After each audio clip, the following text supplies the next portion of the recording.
In this video, I'm going to share what programs I use for wedding invitation design. I've been a wedding invitation designer for over a decade now, and I've taught tens of thousands of other stationery designers. So here are the best programs that you can use if you want to create the most beautiful high-end wedding invitations. Now, quick spoiler, you might be asking if you can create wedding invitations in programs like Canva or Procreate. And I know that the pool is very tempting because these programs are cheaper or free compared to some of the other graphic design programs. But there are a lot of reasons that those programs are free or cheaper and the others are more expensive. And that's just because they are more robust and they have the tools that you need to be a professional designer. So can you design beautiful things in Canva?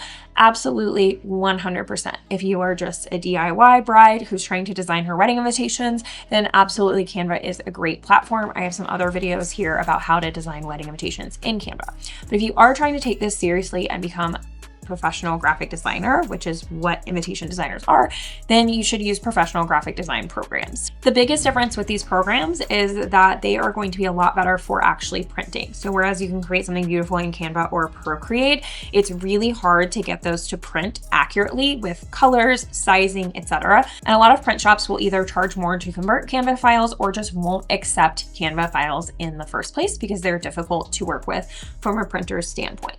So the three programs that I use for wedding invitation design are Adobe Illustrator, Adobe InDesign, and Adobe Photoshop. Let me jump on the computer and I'll show you which program I use for what. Here we are in Adobe Illustrator, and this is my #1 favorite program for wedding invitation design. Technically, Illustrator is a vector graphics editing program, and that means it's for creating vector graphics. It's great for logos, etc. However, I also love it for wedding invitation design for a few reasons. I love that this artboard setup means you can create all different sized pages, every piece of your suite. You can move them around as you want. You can easily create more, change the sizes, change the orientation, etc. I think it's just a really great platform for being able to see the entire suite at once. And that's my favorite part of designing in Illustrator. Editing text in Illustrator is very easy as well. You have this character panel here where you can change a lot of things about the text, such as the tracking between letters or the leading between lines. Working with colors is really easy in Illustrator. You have your full swatches panel where you can create swatches, gradients, patterns, whatever you need for your designs here. Using different layers in Illustrator, it's not something that I always do because they have a lot of different ways to select different types of artwork. As an example, if I press Ctrl-T, I'm going to select all of the different text on all of the different pieces. If I wanted to select everything that was the same color as this text and change it, I could press Ctrl-U and change that color to something hideous like this bright pink, for instance. Okay, slightly less hideous here. So you can use layers to distinguish between text, artwork, different pieces, etc. Or you can use a bunch of their really amazing selection features. They have a whole panel here for selecting like the same type of object, the same type of color, appearance, stroke weight, font family, etc. So lots of different ways to select things and work with text here. You also can work with all other elements. So if you need to know the difference between raster and vector, check out our other video, which I'll link here.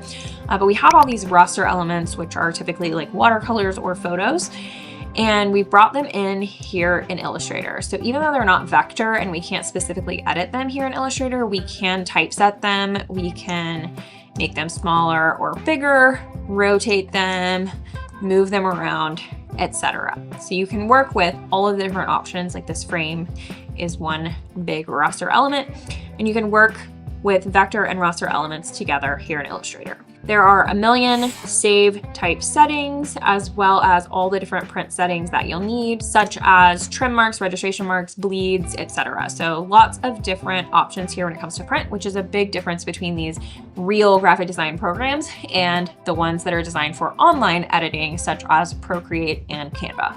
Now, I mentioned that you can't edit raster elements directly here in Illustrator. So what if I wanted to edit the color of these flowers, for instance? I can actually do that over in Photoshop. Whereas Illustrator is a vector editing program, Photoshop is a roster editing program. So when I'm designing invitations, I use Photoshop for all of my roster editing. A lot of times this is like florals, watercolors, etc. So as an example, I can use what's called an adjustment layer with hue and saturation. And this is how I'm always going to adjust colors for watercolors. So we only want to edit the reds, and then we can kind of change the hue to make them a little more purple, make them blue if we want.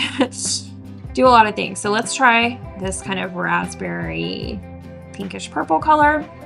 Now I've changed the color of these flowers, but what's great by doing that with an adjustment layer is that I can turn it off if I want to return to the original colors. So I haven't actually edited the data in the original file at all. So this is one of my most common uses for Photoshop. Another one is for mockups like this one. I'm going to take all of my files from Illustrator after I'm done designing, and I'm going to put them here in Photoshop to show a more realistic look as to how they're going to look to the client. And this is a really important part of my process that clients really love.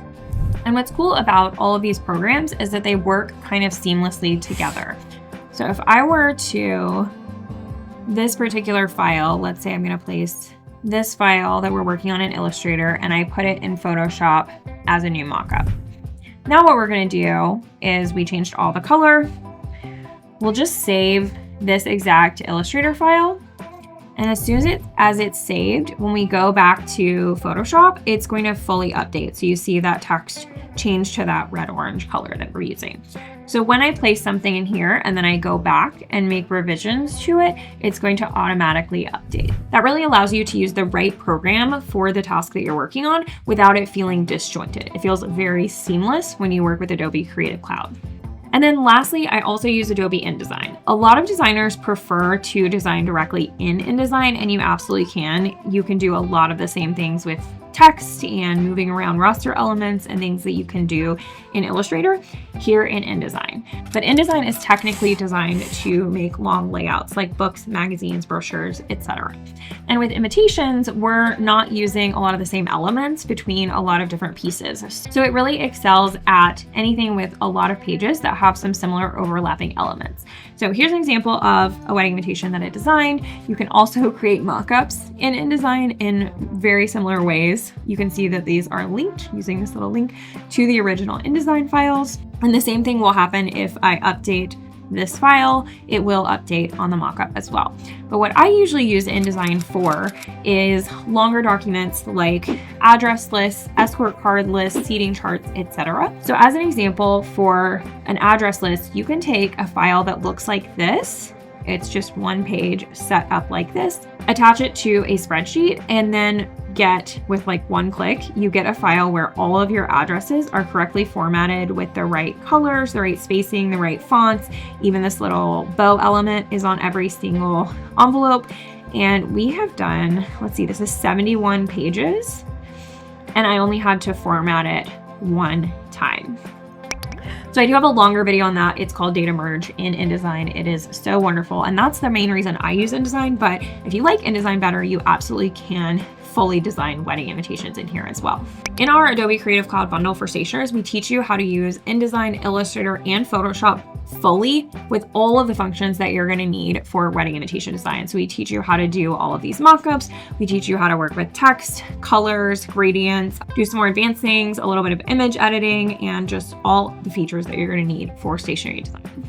So what my workflow typically looks like is that I'm going to edit any roster elements over here in Photoshop. I'm going to do that with my watercolors, images. I'm going to clean up a lot of my sketches and artwork that I create here in Photoshop.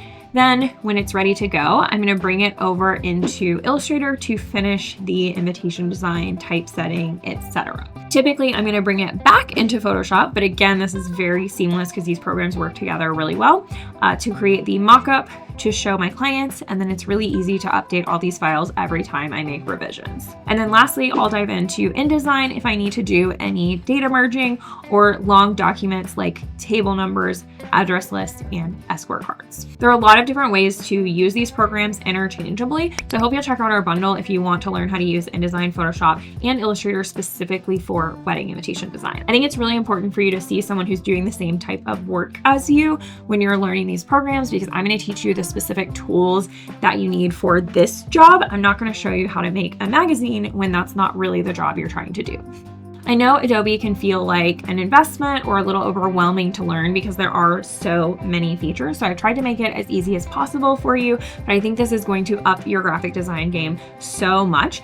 And even if you're good at creating beautiful things on a program like Canva or Procreate, once you dive in here, you're gonna see that you are actually working a lot harder on those programs, and your products are gonna turn out a lot better when you're printing from somewhere with better printing capabilities. Also, your printers are gonna like your files more, which is always a win. Thanks for watching this video. Let me know what you think about these wedding invitation design programs, and definitely check out the bundle if you wanna dive further. I'm gonna link it in the description for you.